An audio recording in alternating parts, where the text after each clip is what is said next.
Rappelez-vous que les opinions et les commentaires de nos invités ne reflètent pas nécessairement ceux de l'Institut canadien d'information sur la santé.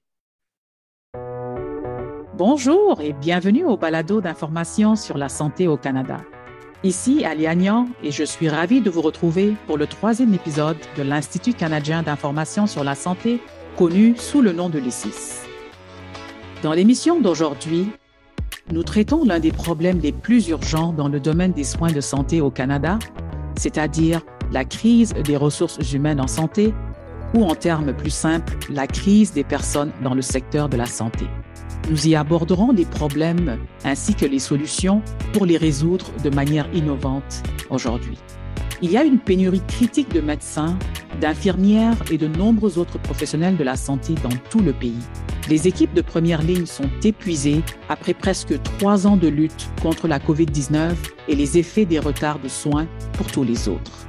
Nos travailleurs de la santé quittent le travail hospitalier ou s'orientent vers d'autres domaines de pratique. Ils n'en peuvent tout simplement plus des longues heures de travail, des heures supplémentaires forcées, ils sont épuisés et démoralisés et certains même s'expriment.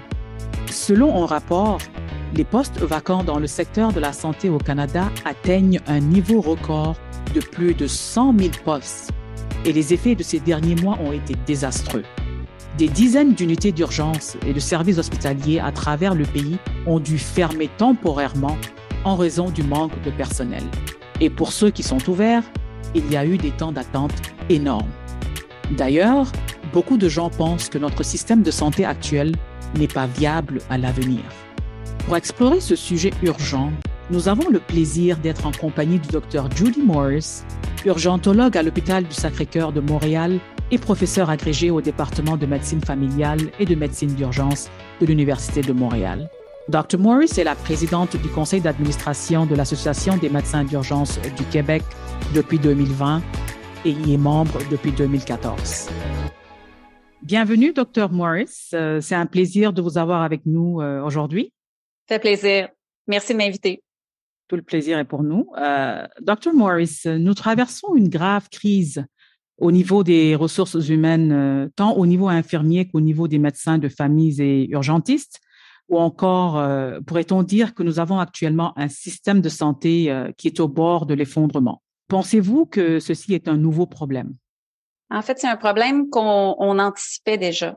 On a travaillé à l'Association canadienne des médecins d'urgence à un rapport qui prédisait déjà qu'il allait y avoir une pénurie de médecins d'urgence. En fait, il y en avait déjà une en 2016 au moment du rapport, plusieurs centaines de médecins, puis que ça allait seulement s'empirer.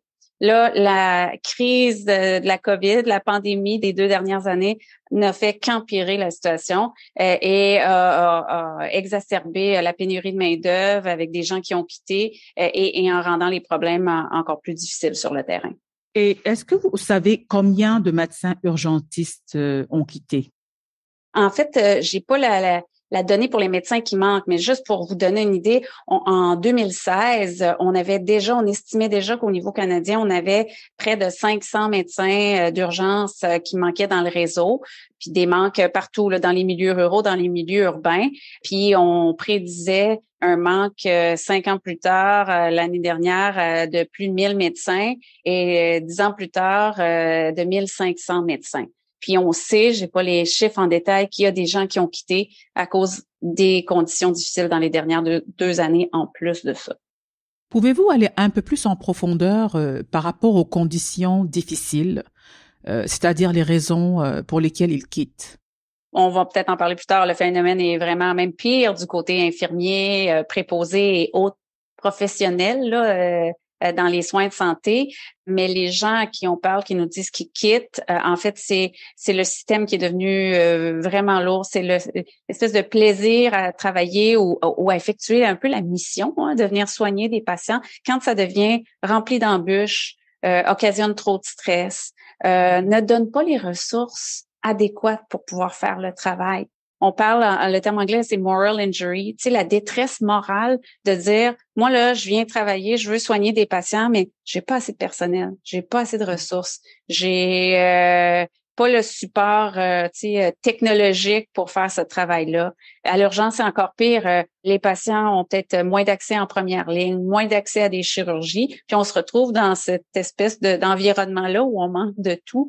C'est un poids sur les épaules des gens, puis il y en a qui quittent par la force des choses, un peu pour se protéger eux-mêmes.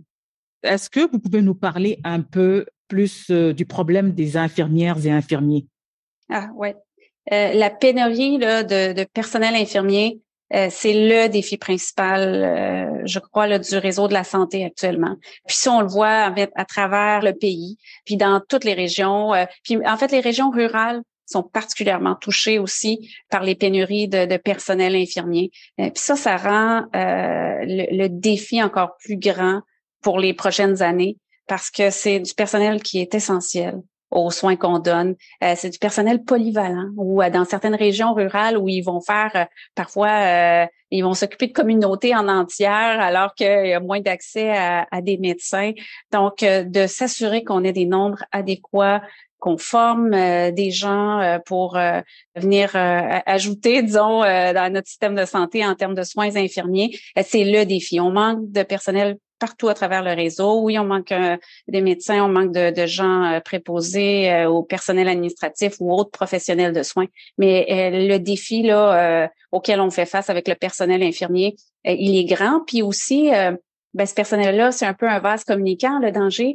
S'ils sont fatigués, s'ils sont en force réduite, si la charge de travail est plus grande pour eux, le danger, c'est qu'ils s'en aillent vers le privé, toutes sortes de formes de ressources, de soins privés, puis que notre personnel qualifié qu'on a dans nos hôpitaux actuellement, on les perd, en plus d'avoir le défi actuel de pas en avoir assez. C'est clairement un fait que nous vivons actuellement. Oui, puis une inquiétude quelque chose qui devrait être mis en premier plan là, par les gouvernements. Docteur Morris, parlons un peu des effets sur les soins aux patients. Est-ce qu'il y a un impact sur la manière dont les patients sont traités? Oui, et quand on manque de ressources, on le sait, nos données nous le disent, souvent les soins aux patients sont mis en danger. L'Association des infirmiers et infirmières d'urgence du Québec l'a souligné aussi en disant si on manque de personnel dans nos milieux de soins, puis particulièrement dans les urgences, on va avoir des ratios soignants-patients qui vont être différents. On va ajouter une charge de travail, on va ajouter une fatigue, un risque d'erreur. Puis aussi, on le sait, là, nos études nous le disent que quand on est en surcapacité, on déborde dans nos urgences, dans nos hôpitaux, on donne des moins bons soins. Il y a plus de risques de délais d'hospitalisation prolongée, d'effets adverses et même de décès par manque de ressources adéquates en place. On est toujours dans le rush, en fait. Toujours dans le rush, puis pas assez de ressources. Puis des ressources imparfaites, disons, pour répondre à la demande. Puis l'autre aspect de ça aussi, de la réalité, entre autres, des urgences, c'est que on pallie souvent, les urgences pallient au manque de ressources ailleurs. Puis ça, on l'a vu dans la pandémie. Fait que s'il y avait pas assez de soins à domicile, s'il y avait pas assez de place dans les soins de longue durée, d'autres milieux de vie alternatifs, s'il y avait pas assez d'accès à la première ligne, les patients, ils n'ont pas d'autre endroit où aller que de venir à l'urgence qui est ouverte tout le temps. Donc, ça met un autre poids ajouté que les gens voient pas nécessairement là quand on parle des chiffres dans les médias sur ce que les urgences doivent faire face. Et où dans le système ces pénuries des équipes de première ligne sont-elles le plus ressenties? Honnêtement, je vous dirais que c'est partout. Ça a été mis, on le vit aux urgences parce que c'est ce qu'on voit. On dit souvent que les urgences, c'est la pointe de l'iceberg. C'est partout qu'on voit les pénuries, mais ça fait mal en première ligne, ça fait mal dans les soins spécialisés, ça fait mal dans les soins de longue durée aussi. Mais certainement que le réseau hospitalier a souffert beaucoup pour n'étant pas capable de suffire à la demande.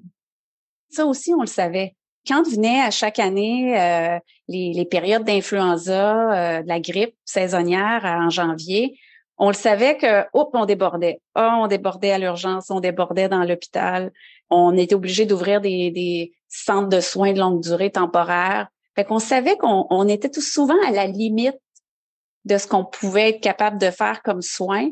Là, la période de la COVID, ça nous a mis dans une espèce de période où on suffit pas à la demande de façon chronique.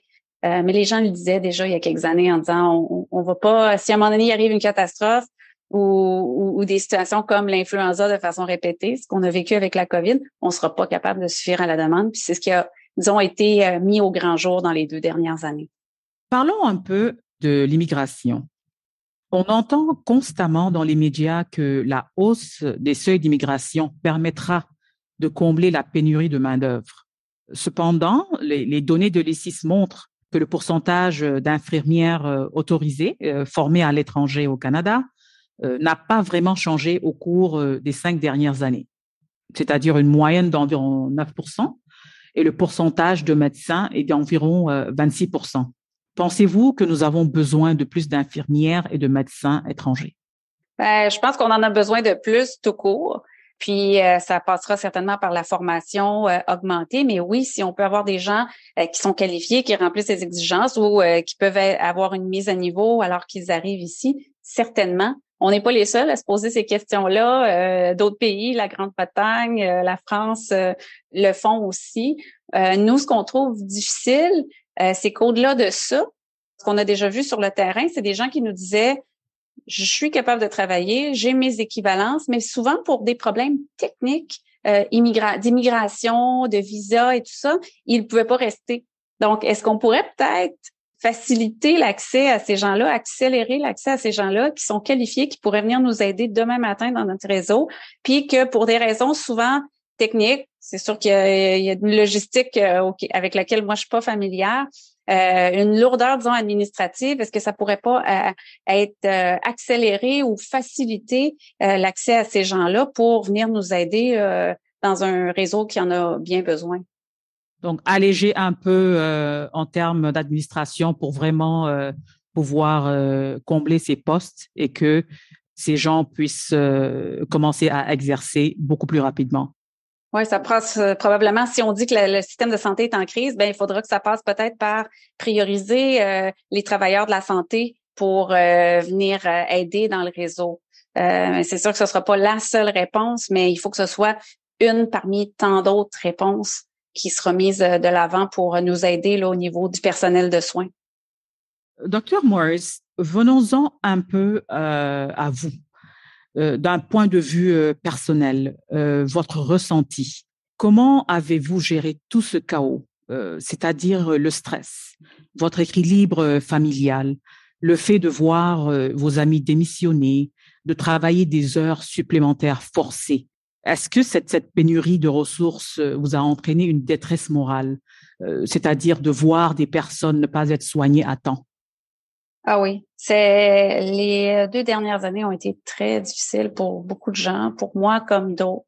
Premièrement, il y a l'anticipation, la COVID, les défis, les incertitudes. Les gens étaient un peu puis les gens se sont préparés, les gens disaient on va faire face à ce défi-là, mais c'est l'après l'après quelques vagues de COVID où là on se dit les gens sont fatigués.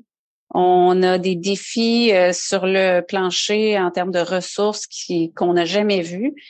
Puis oui, on voit l'impact sur les collègues. C'est extrêmement difficile de voir les gens. Il y a un sondage récemment de l'Association médicale canadienne qui a confirmé que les pourcentages de burn-out, d'épuisement au travail avaient augmenté parmi tous les médecins, mais les médecins d'urgence sont frappés également. Les médecins de première ligne sont souvent frappés par ce fléau-là, en fait. Donc, c'est extrêmement difficile de voir l'impact à tous les jours, de voir le moral des gens diminuer.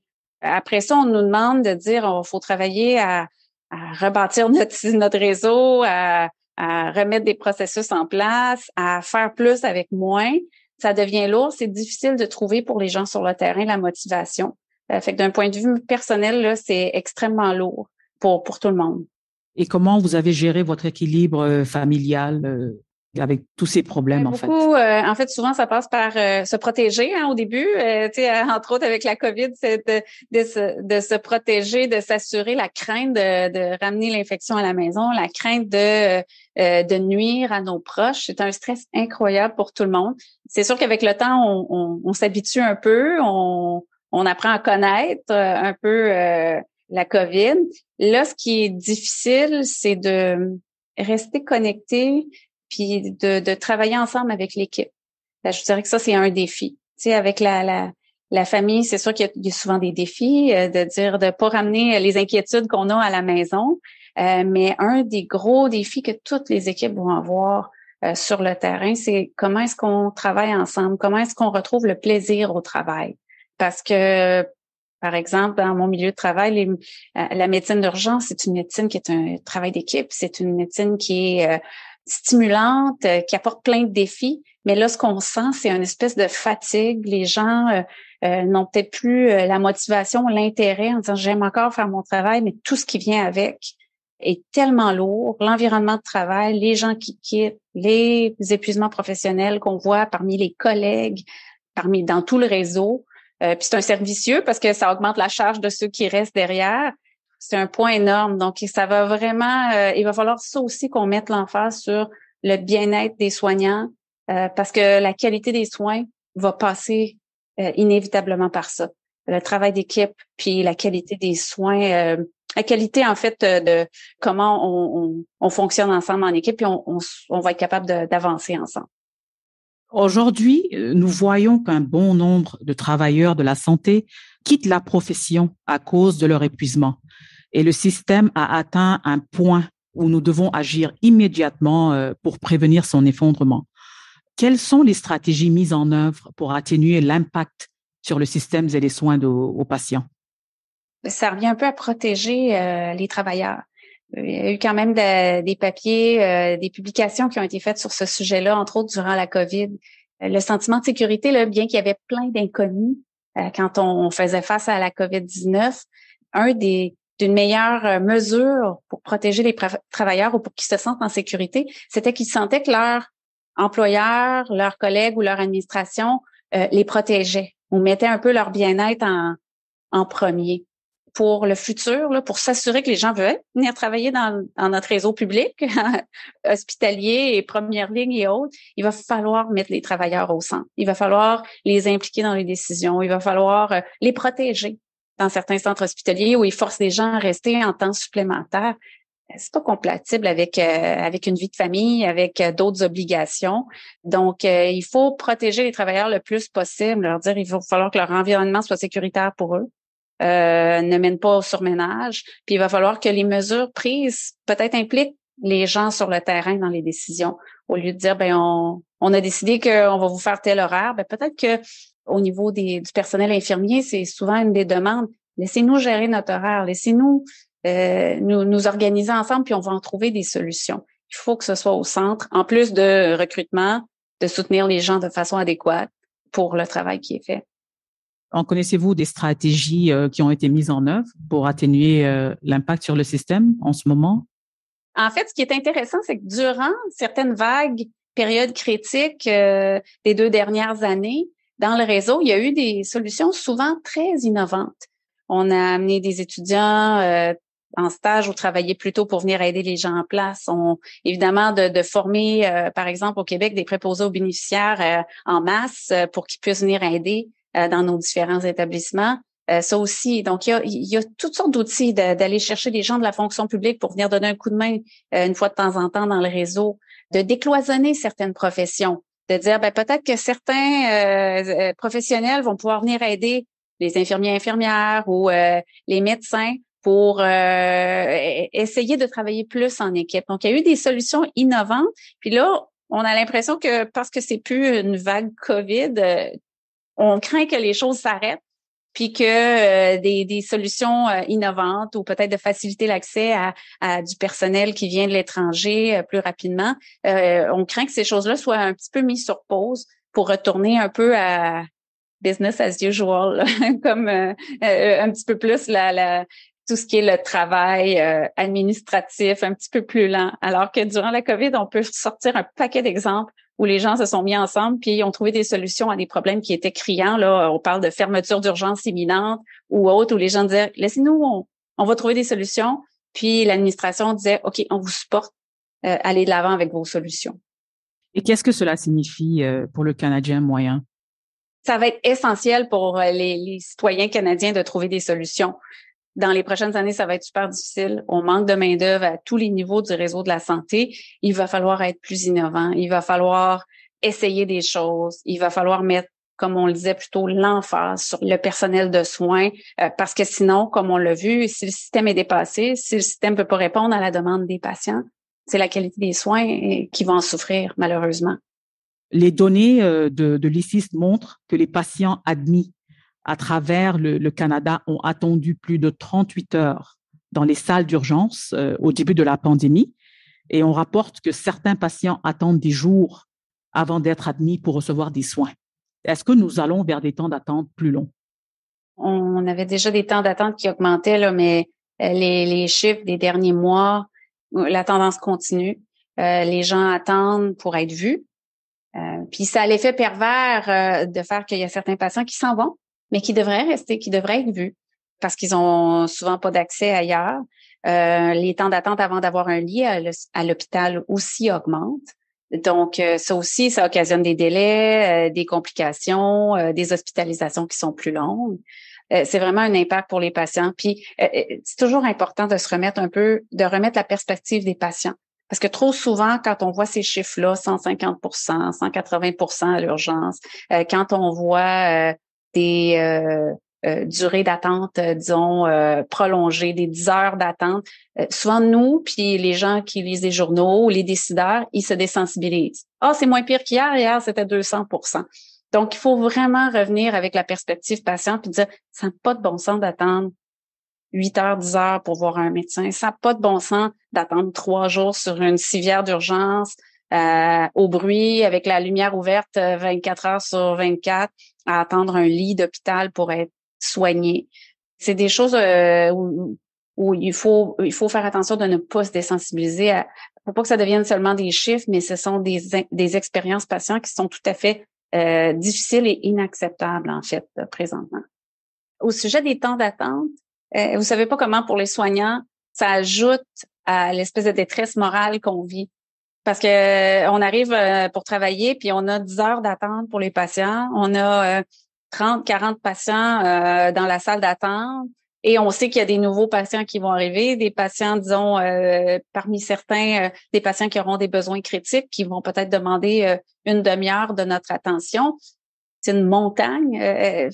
D'être exposé à ça jour après jour comme soignant, de dire on voit pas le bout, on sera pas capable de servir ces patients-là, c'est vraiment difficile. Puis c'est pour ça probablement qu'il y en a certains qui quittent. C'est pas ça que j'avais en tête quand je suis devenue infirmier, médecin, préposé. C'était pas pour me faire être ensevelie par toute la charge de travail. C'était pour donner des bons soins. Puis là, ce faisant, pour aller plus vite, on coupe un peu, on donne des soins peut-être moins optimaux. On aimerait passer du temps avec une maman puis son enfant puis donner des conseils adéquats, mais on se sent pressé, donc on va plus vite pour en voir plus. Puis ça a tout plein d'effets pervers, là, malheureusement, cette charge de travail-là sur les soignants. Ça génère évidemment des frustrations. Ça génère des frustrations envers pourquoi ils ont pas pu avoir un rendez-vous dans une clinique? Pourquoi si je demande une consultation ou pour avoir une opération, il y a tant de délais. Donc,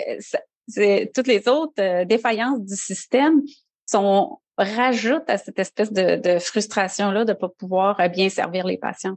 C'est clair, c'est clair. Il y a vraiment une frustration. On prévoit que l'automne et l'hiver pourraient être difficiles en raison de la COVID et d'autres virus respiratoires, ce qui augmenterait encore la pression sur le système de santé. Comment pourrait-on y remédier rapidement pour éviter les pénuries? Et est-ce que vous voyez des solutions en cours d'application?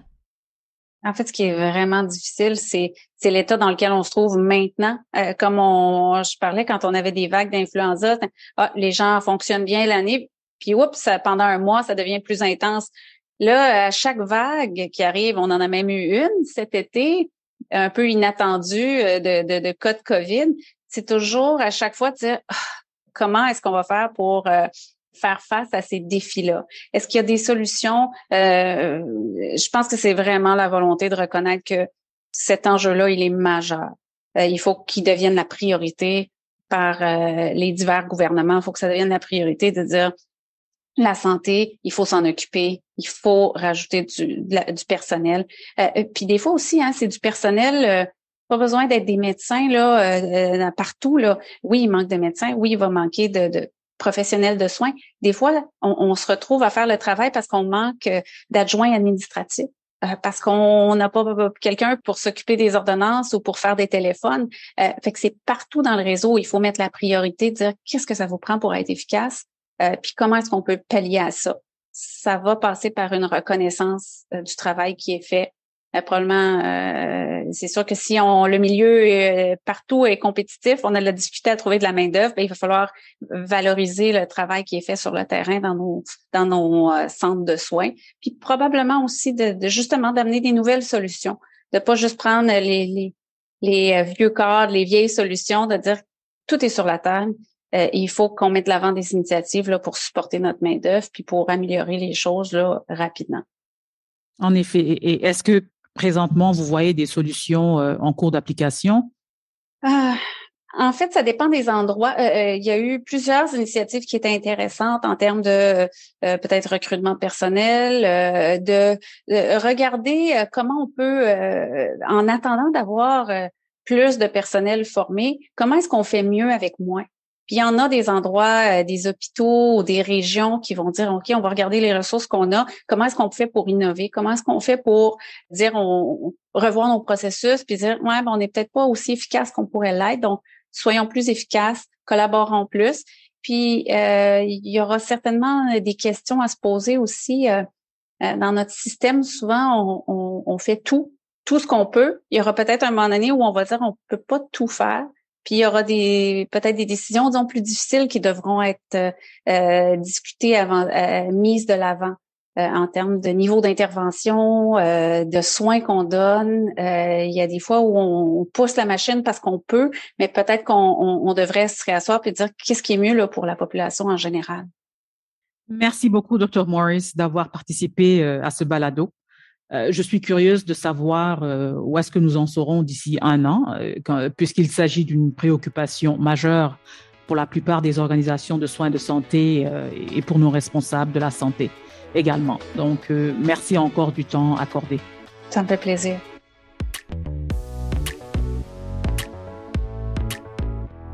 Les exigences des systèmes de santé du Canada perdureront longtemps après la résorption de la COVID-19, car nous devons faire face à un énorme arriéré de procédures.